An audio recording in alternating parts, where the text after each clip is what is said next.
We might be back alive. Hello. Hi, everybody. Are we back? I think I'm alive again. One more time. Here we go. Let me set some things up.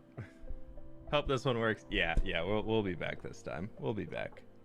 We're good now. Let's get some. We need some more fun music going. Need more fun music. It's okay. It's okay. I didn't lose my place in the ticket queue, so we're good. We're doing great.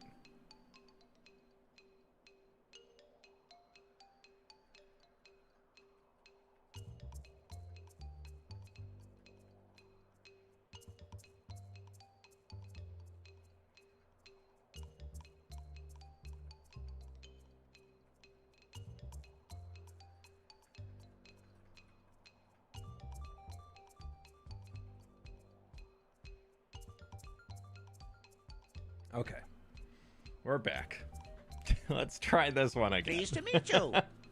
Yay. Hi. The stream's back. And right in time for me to finish lunch. Happy 30 months. Hi, Dire Halfway Kestrel. to another tree. Thank you, thank less you, than thank you. 3, less than 3, less than 3, less I appreciate the than 30 3, months less at than tier 3, 2. less Thank than you so 3. much. I gotta get my great poll back up. Sorry, I had a really good poll going. What is next Minecraft drop? Aquatic update? V2, I think that's what I said. I'm trying to remember. I can't see my polls stuff anymore. Aquatic update V2. Biome losers update. End update. What else did I put? Combat update. Yeah. And then also like the stream. That's super cool if you do that. I really appreciate that. Thank you, everybody. Yeah, we have painters here for our lovely little garage reno that we're doing, and they I had asked them, hey, either do it as your first thing or your last thing of the day. Pleased to meet you. Was to paint around where the internet box sits. And I was like, okay, cool. They've been going for an hour and a half. Everything. That's great. Cool. We're not gonna have any issues. I can go live now. And 10 minutes into going live, pull the plug. So they I'll make sure that one's a little bit more thorough next time they're here. They're not back again until Monday, so you know we'll be fine. It'll be fine. Stardew music on? Yeah, I have a lot of Stardew Valley soundtrack stuff in the background going. Biome Losers is the most logical option. I would love to have the Biome Losers. I don't think it's going to be an end update next. I don't think an end update will come in a drop. I think the Biome one could be a drop. Do you support any soccer club? Not really. Not to any big extent. I used to love going to Sounders games when they were first in Seattle. We went to a ton of them. Back when I was in high school, it was so cheap. You could get tickets to the fan section for like $15, so it was great. Used to go to probably 5 or 6 games a season, if not more, of their home games.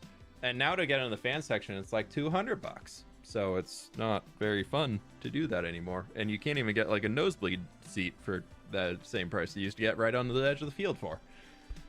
So I don't go to too many anymore. I like to go to live sports games and all that stuff, but I just sometimes it's hard to, with the cost of all of it, sometimes it's hard to get through and actually get out there to go to them unless you're like a super diehard fan.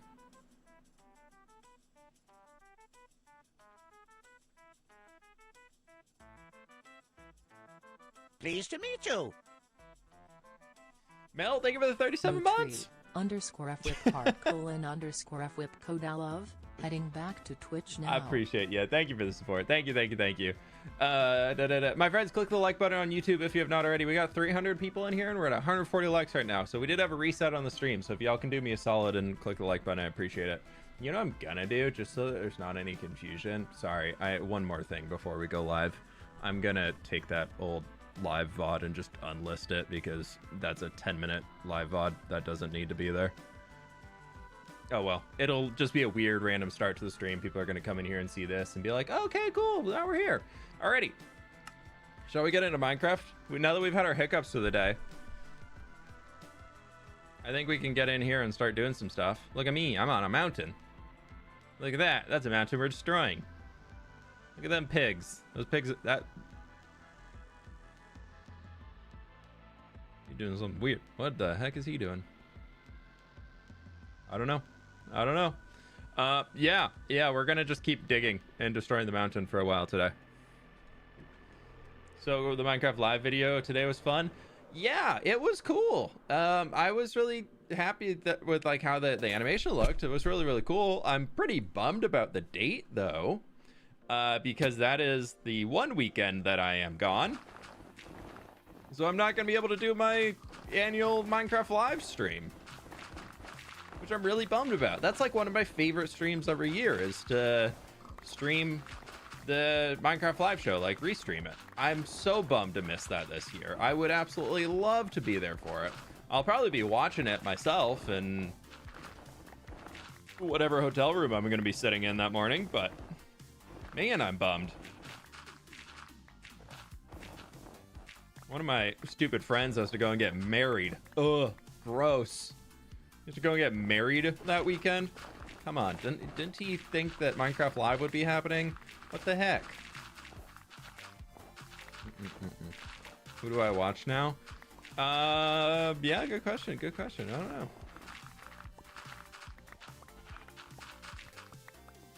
I'm sure like Mog will be live. I'm sure a lot of people are gonna be live. I think Gem usually streams it, if I remember correctly. She'd be good vibes to watch.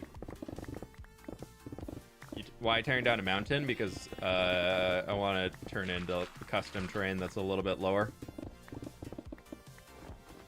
We dug the river through here, and right now it just needs some extra detailing work, because right now, oh, I forgot to put a marker. Right now, our river that we're going along, this lovely little guy that we dug out, currently looks like that, and this ugly, very ugly. So in order to get our river to look better, we need to remove the mountain. Yeah, Pix streams it. Pixel, I think Pix and Johnny or Johnny is Pix. Pix and Joel typically stream it for like a Spawn Chunks watch through with their community, the podcast community, and they're very smart when it comes to Minecraft things, and they have some good takes, so they'd be another good one to watch if you'd like.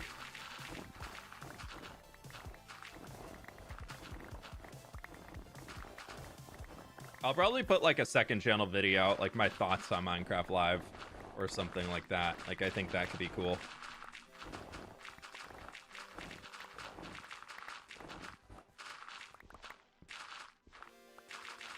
Slope or forest? It's going to be kind of a hilly region that will probably put a lot of custom trees on top of, yeah. Also, I did see somebody earlier who was asking if I was going to update the tree schematics and blueprints. I will get those out soonish. If somebody can remind me next week during a stream, that would be great, because I will not be able to get it done before, but I will try and get it out sometime this month.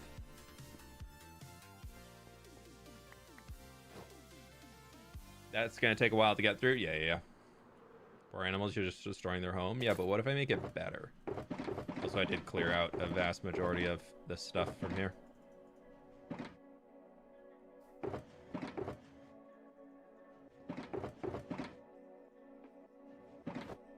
I took the shulkers back and emptied them and brought new ones in. We're gonna make this look so cool though. Like, once this is eventually done, this whole, oh my gosh, the like, my goal of this region was like, eventually the goal is for like this entire peninsula here, like this whole section here would be custom terrain. I know that's like absurd, like that's like a few million blocks, but hey, forever world, right? Watching from India? Well, come on in. What was your poll about? There's a new poll up. Just asking people's thoughts on what they'd like to see as the next drop. I don't have any information. All I know is the next drop coming to the game is the Copper Age, so. Because that ain't out yet. There's new snapshot yesterday, though. Seemed to be fixing... Was there a snapshot yesterday? Or was that... I think there was a small one yesterday, right? I'm excited. Yeah, there's the few changes to get things like vibrant visuals coming a little bit closer. Yeah. They announced the date today. They announced the date of Minecraft Live today, yeah.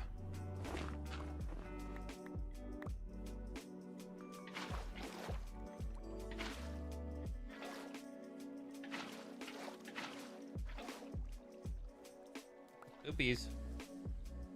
That's gonna leave a mark. Are you planning on making it the same as the opposite side or different? The far side is going to still be a mountain. We're just gonna redo the mountain. We spent a little time in creative a few streams ago, planning that out. So we just gotta... I gotta finish texturing it, and then I was re-envisioning part of it down by where the harbor is, and I need to figure out what I want to do there.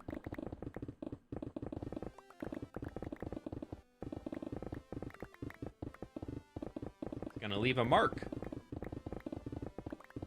It's gonna leave a mark on the landscape.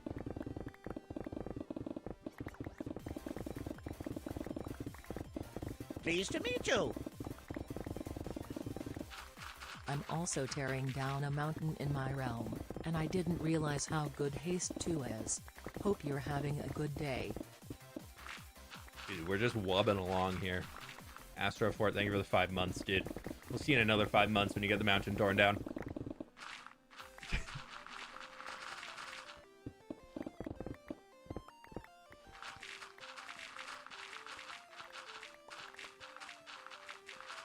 No TNT dropper? Nah, TNT droppers are for noobs. Didn't know you could use water to remove powdered snow? Yeah.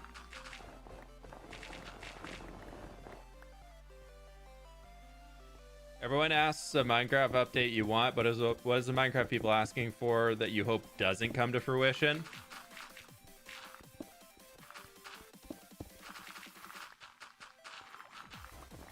That's a good question.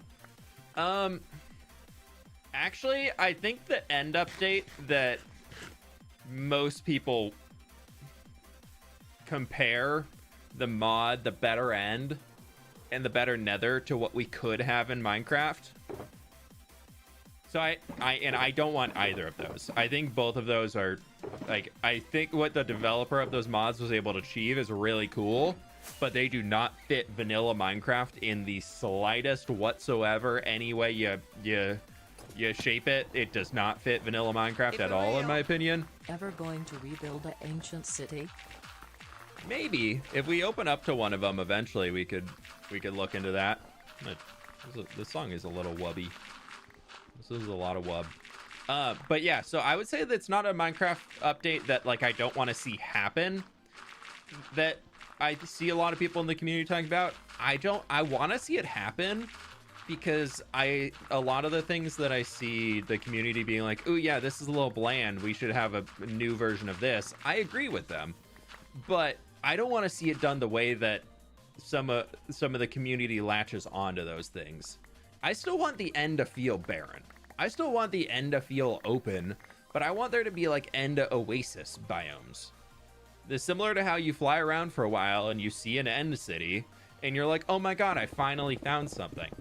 Imagine you go through those outer portals and you're just in forests and there's just stuff everywhere. It's not going to feel like the end anymore, outside of if you're on floating islands in the middle of a dark purple sky. Like, outside of that, it's not going to feel like the end. Like, I still think there needs to be a lot of open, empty space in order for the end update to feel like the end still, which is why I don't like mods like the Better End or the Better Nether, because they take away a lot of that atmosphere, and they just throw stuff.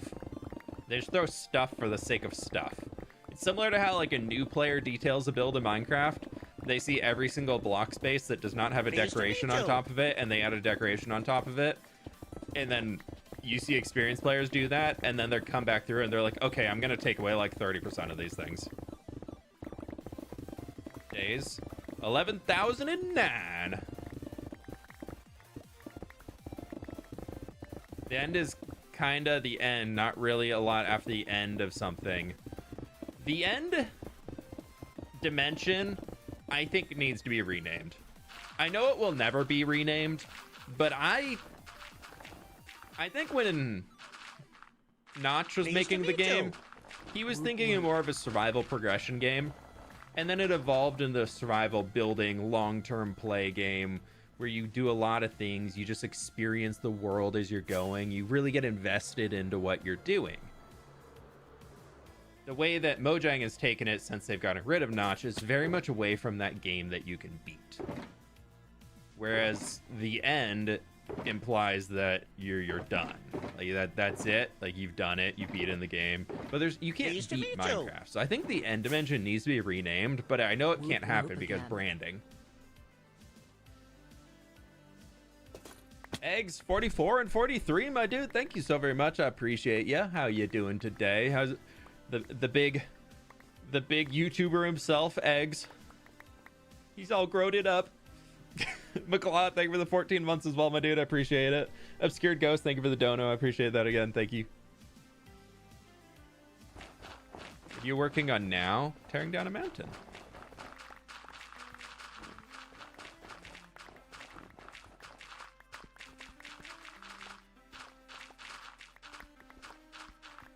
SB is back. Yeah, he was gonna come back one way or another, whether it was that same world or whether it was a different one. But I totally understand him on the burnout. I'm kind of in a little bit of a burned out state right now. I loved working on the Foliage University, but to get those videos done in that time, like that turned into such a crunch time for me that I was playing and working 7 days a week for like 3.5 weeks straight. And so I'm kind of taking things a little slow right now to allow my brain to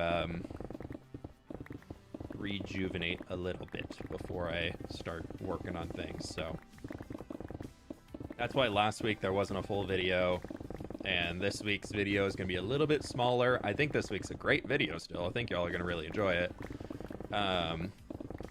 Like half of it I ended up just winging it on the fly because a lot of people left comments on the last video being like, no, we like to see just the survival building as it's made up and everything. So a lot of the things in this next video I've actually just designed as I was going, or had like a really, really rough draft going into it.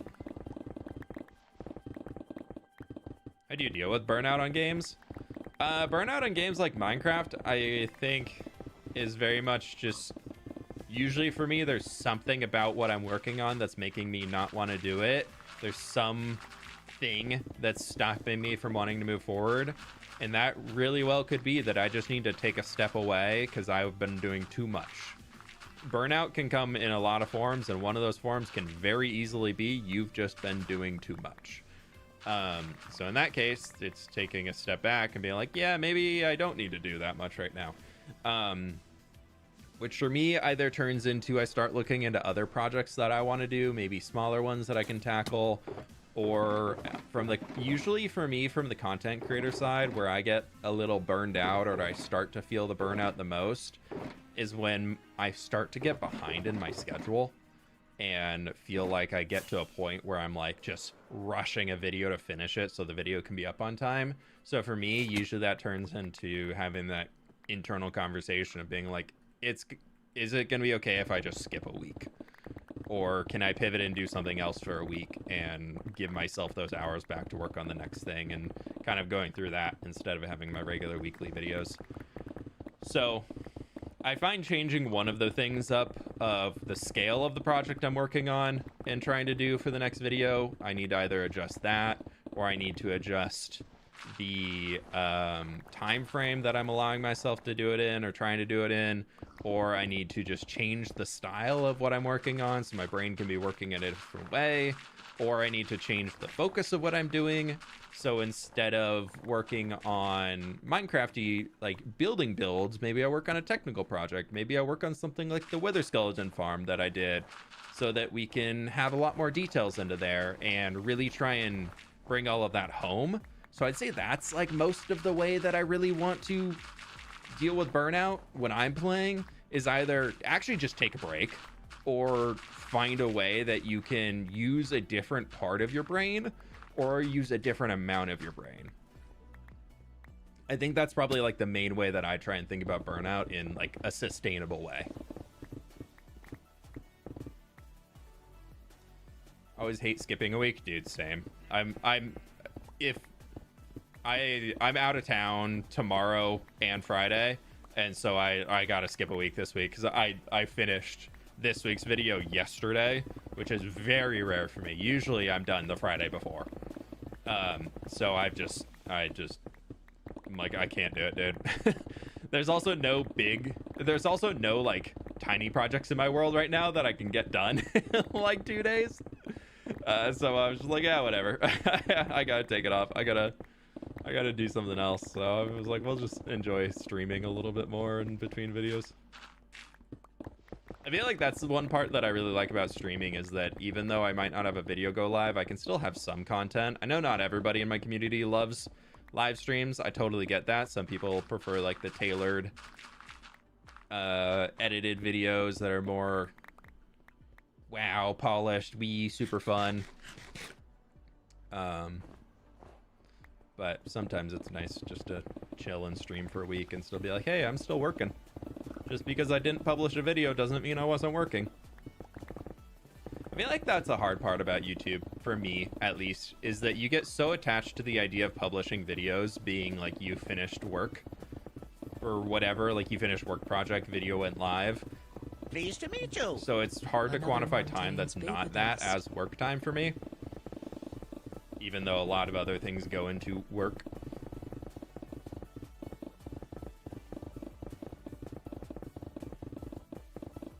Be tough to balance when you do the bigger projects. So I think time for the bigger hitters to take a step back as the kids go to school. Yeah,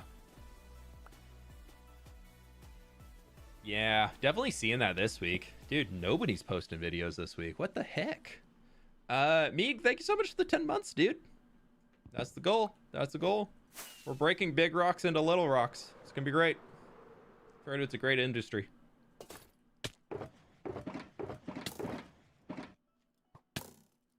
Really? Yeah. Yeah, you dummy. Yeah, look how dumb you are. Just standing in the sun. Just gonna burn. Just gonna die. Yep, you're gonna be dead in a minute. Any minute now.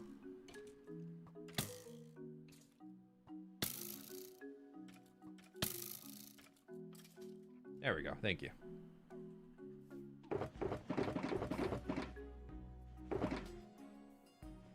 We're gonna probably start not keeping all of the stone soon. I mean, I did bring all these boxes over. And you know, my stone storage is pretty low. I did empty a few shulkers.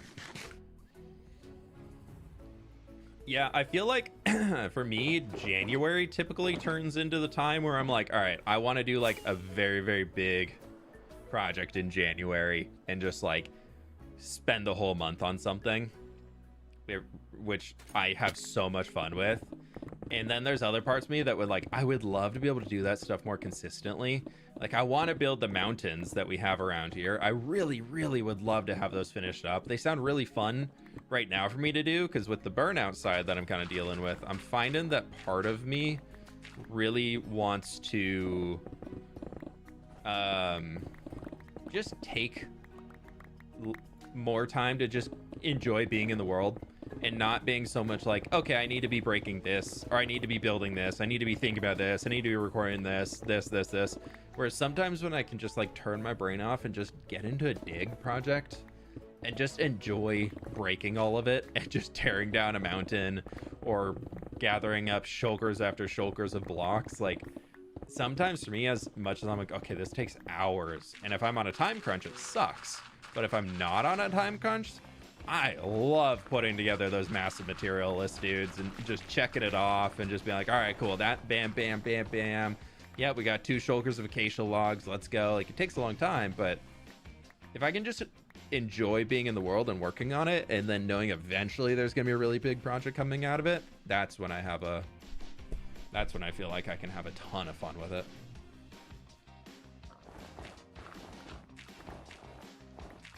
But I don't think I'm like quite at the point of wanting to be in a position where I'd upload like once every 3 weeks. Like I definitely see that a lot of people are doing that and adding so much more polish and just like spending all that time with all the editing and like just making a video super fancy. I get that.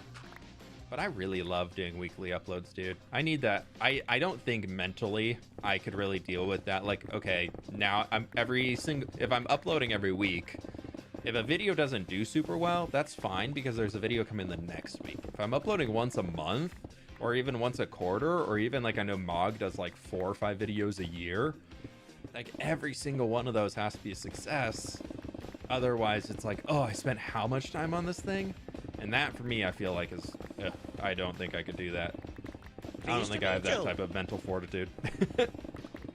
May the tree grow bigger, as much of the love I show for your content.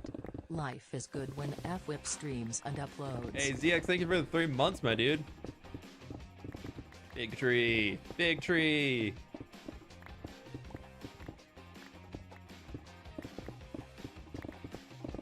Lizzie, do not post anything about any news or things happening in the real world right now. Just like a pro tip, you know, go talk with people IRL about that stuff, but please never go into a streamer's chat and announce that some crazy world news has happened anywhere. That's just, don't bombard people with that.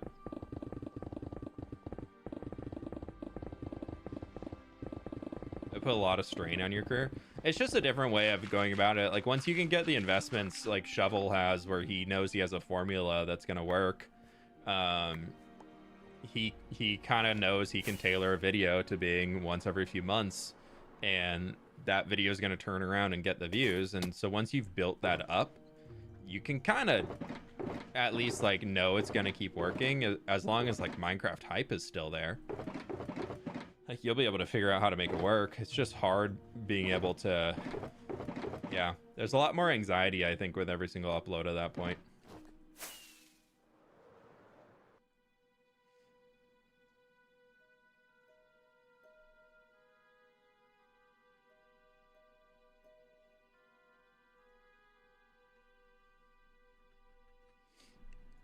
Thanks, May.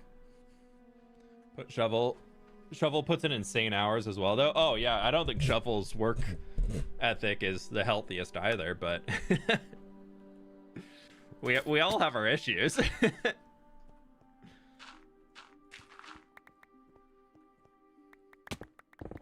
No, I remember when Shovel first went full-time on YouTube, they reached out to me on Twitter and asked to just like jump on a call and chat and get some advice, and I was like, sure, why not? Like, I've seen some of your videos, you got some cool stuff going on over here.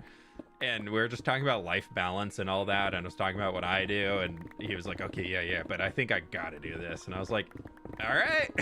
It's good if it's gonna work out, but good for you. I'm pretty sure Shovel goes like, another note, broke off dating a girl just today. oh, ZX, I'm sorry. Well, you know, maybe for the best. It always sucks in the moment, but I think I remember you talking about going on a date with them for the first time a little while ago, but you know, maybe for the best. But that sucks though. What was I saying though? Oh, on I'm pretty sure Shovel goes through like phases where they like live, breathe Minecraft, and then they finish a video, and then it's like 3 weeks of absolutely zero Minecraft whatsoever, and then they come back and start working on the next things. This is WoW music, yeah.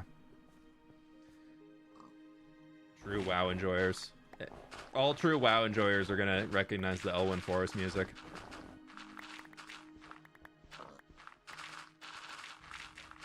I need my flip uploads never stop, but if I don't take a break every once in a while, then I'll be forced to stop and it won't be my choice.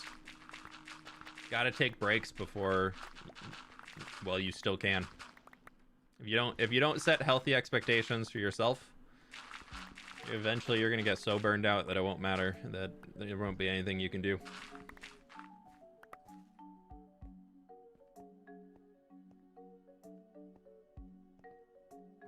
Hey, Crypto. Hey, J-Bus, how we doing? Welcome on in, both of ya. My friends, click the like button if you haven't already. Helps me out a ton. Thank you. Appreciate y'all.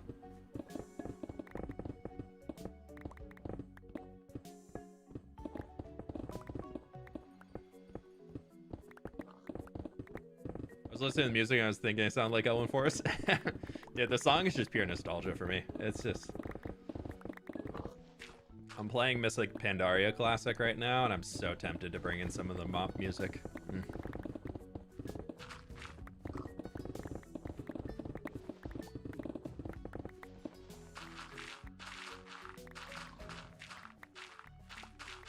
It's been really fun replaying Mystic Pandaria, because I feel like that was the first WoW expansion that I, like, played a ton of. Like, I was really, really active in Wrath of the Lich King for WoW back in the day in high school, but like not in like a really like I wasn't a huge WoW gamer back then. I mostly was just playing for fun because I was mostly playing StarCraft competitively back then. And then I took a break for Cataclysm. Just didn't really. I was back then. I was like every other WoW expansion I was playing. And then Mop came out and I jumped in on that and I had so much fun. And I met so many of my like current IRL friends through raiding in there and just like great times. And so it's like really, really fun, like reliving all that nostalgia. And I got all the buddies I made back then. I convinced all of them to come back and play WoW. So we're all playing again and it's been really, really fun. But man, yeah, it's just the good nostalgia vibes. Yeah, I'm gonna try the pick out right now. It's good times though. We've been trying to go in blind and like see if we can beat the raid fights without looking up any of the mechanics and seeing if we can just purely remember it. It's been pretty sad because we've had some that we've like we're like no we're pretty sure it works this way. Pretty sure it works this way. Did not at all work that way. But we got there at the end. I just play WoW for fun, been playing the same Warlock for years. Yeah, I trade around. Usually my mains, I'm either always playing a Druid, a Warrior, or a Hunter. Like I would say my mains, I always either play my Hunter, or I love playing Boomkin on my Druid, Balanced Druid, and then Warrior I usually play Prot. I would say my Druid or my Hunter I probably have the most hours in, but I think my Hunter is probably the one I would play them. I would say is like my main one. What's your go-to movie? If I'm ever on a plane and I need a movie to watch just to kill some time, I usually pick Thor Ragnarok. I feel like that's like my I don't know what to watch, I just need something to keep me entertained for a few hours while I'm on a flight. Usually I'll pick Thor Ragnarok. I'm not even a huge Marvel fan. I just love that movie. It's just such a good movie. It's so easy to rewatch too. It's just a good rewatch.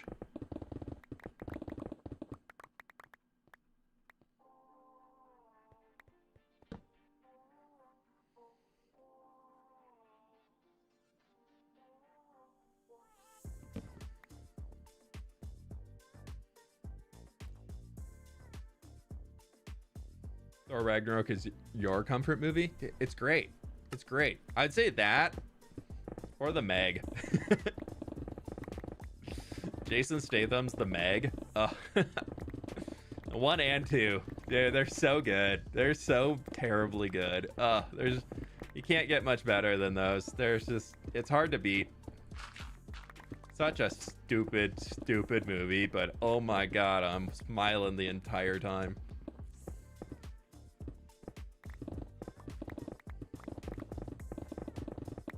It has the perfect amount of cheesy action shots in it that are just so ridiculous, but so good.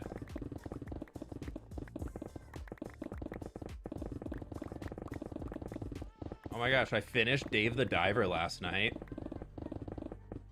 I finally beat it. I've been working through that forever. I finally did it, dude. Mountain dig sesh.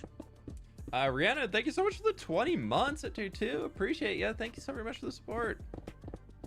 Yeah, we digging today.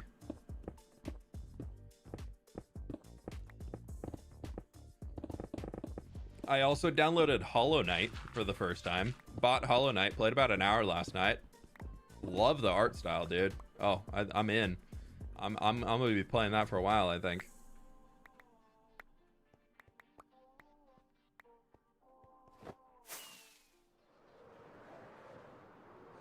YouTube friends, click the like button if you haven't already. Appreciate you. Oh my god,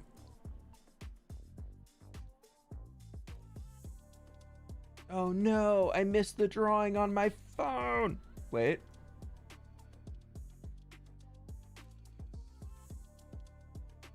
Wait, 1 second. Sorry, I need to pause for a minute. A World Cup ticket things just popped up.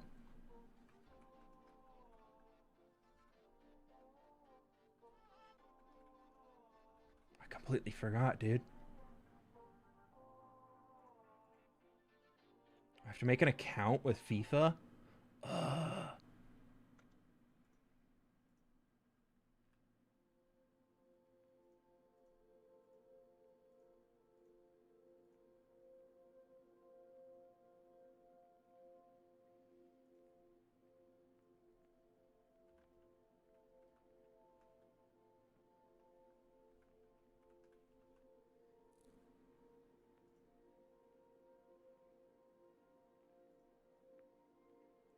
Sorry.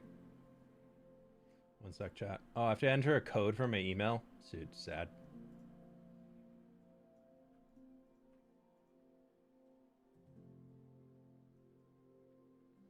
One second.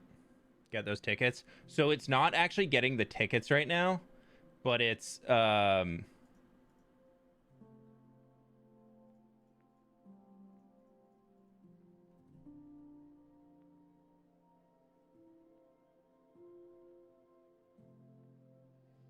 sorry, it's not actually getting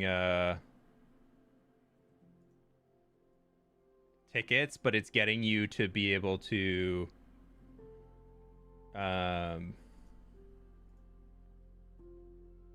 get in to be able to actually like buy them later.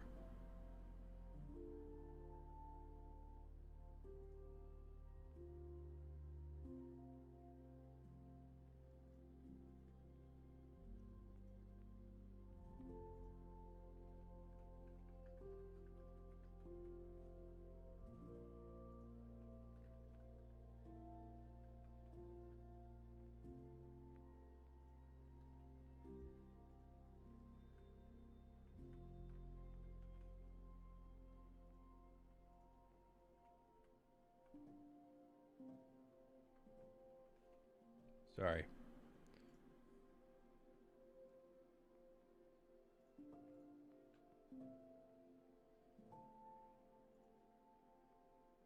Tickets or a concert? No, World Cup.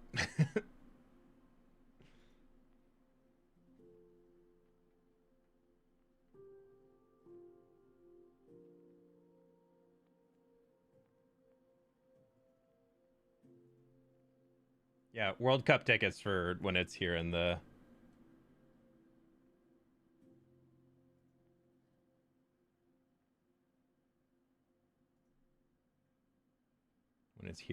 US.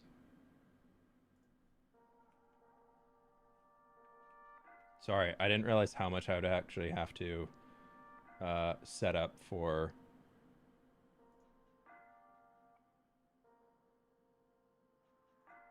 Wow, that was a lot of things to set up. Entry complete. I'll get my results no earlier than the September 29th. If you are successful in the... Okay, we're good.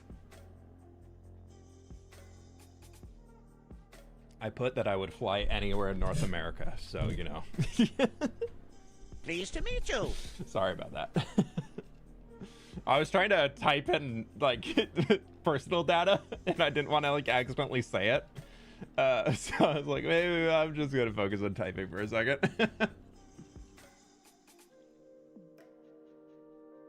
I'll read that later.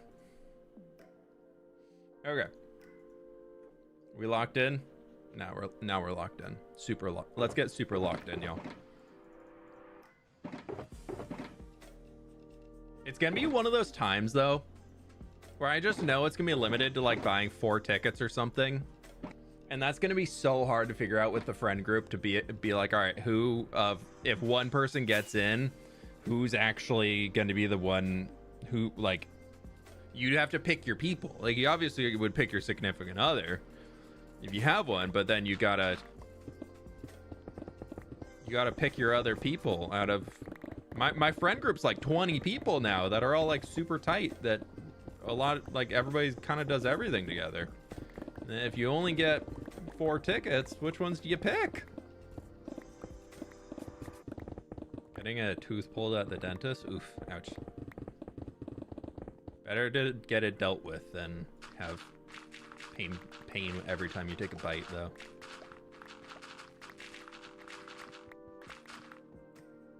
What's your favorite Netflix series?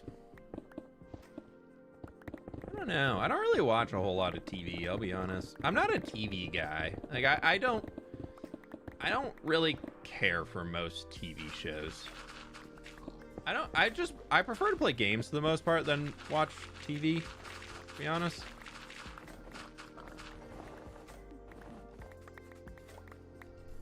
Got to make them pick amongst themselves. Yeah, I'll just throw them all into a Mario Kart match, and whoever comes out first and second, they get the tickets.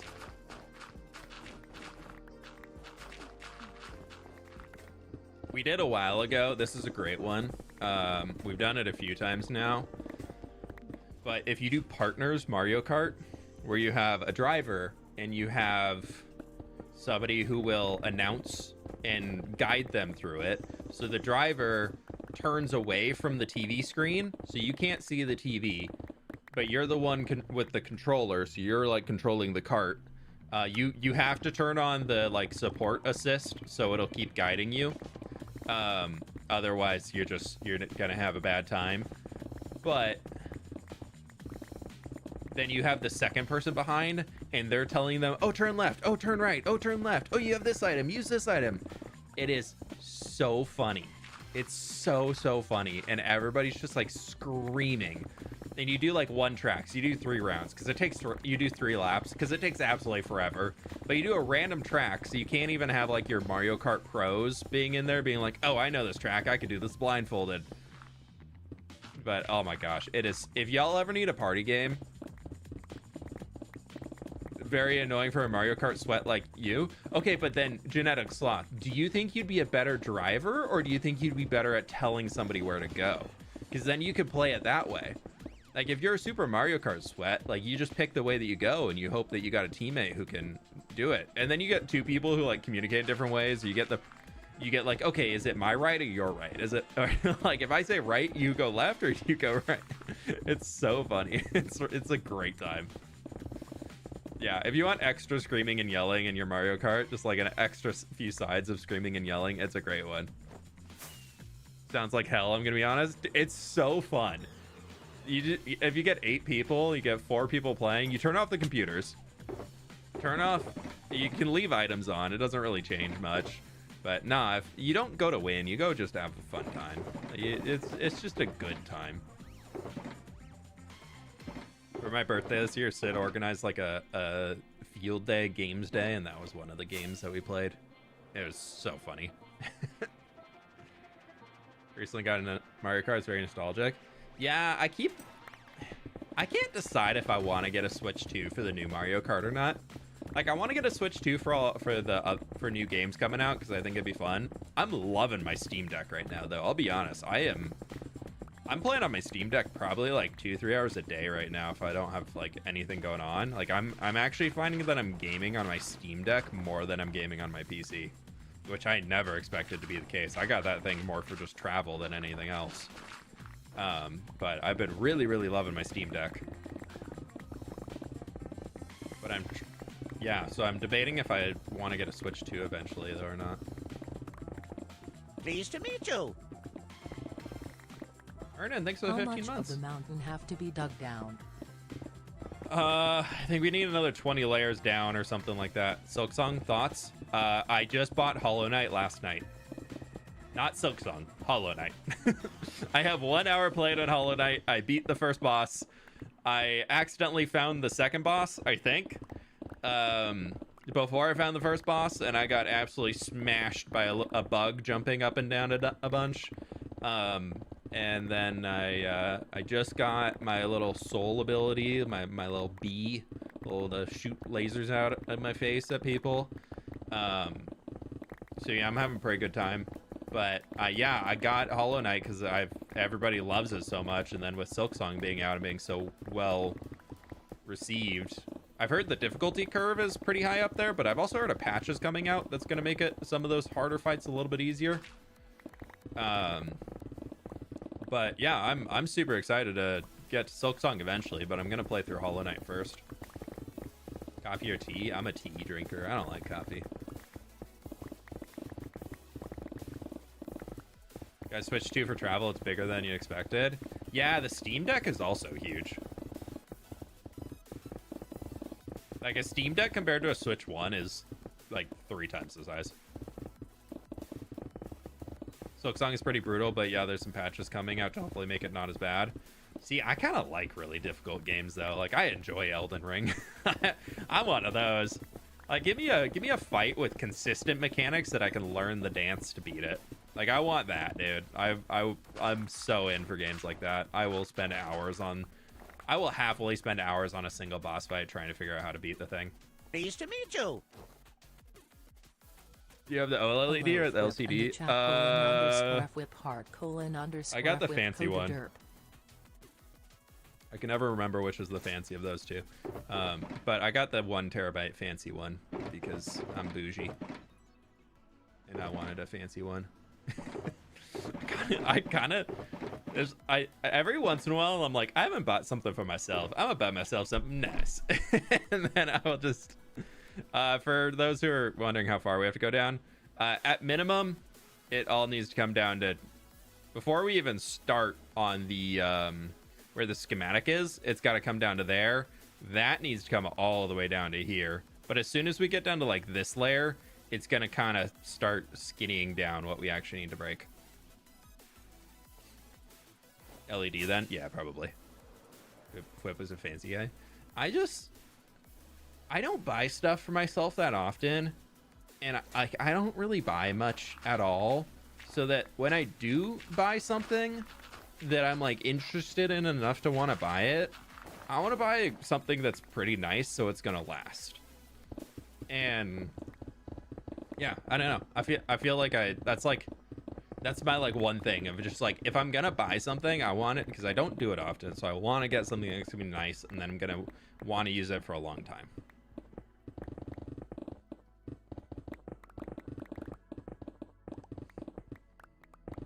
I feel like I've had so many things in the past that I bought being like the cheaper version of, and then it just like they break, and then I'm like, well, now I don't have it anymore.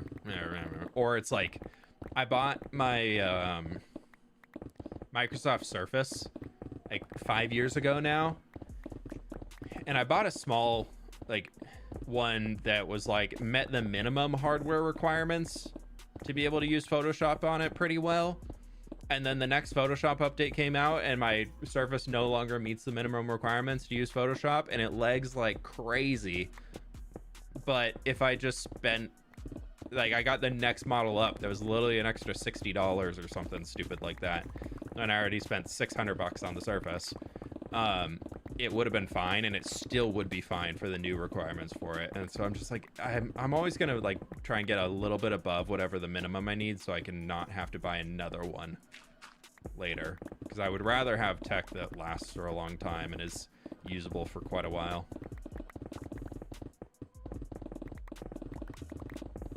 Cost for my setup? I don't know, you can do the math. What the heck was that? Where did that sound come from? Is that this website? I don't know where that sound came from.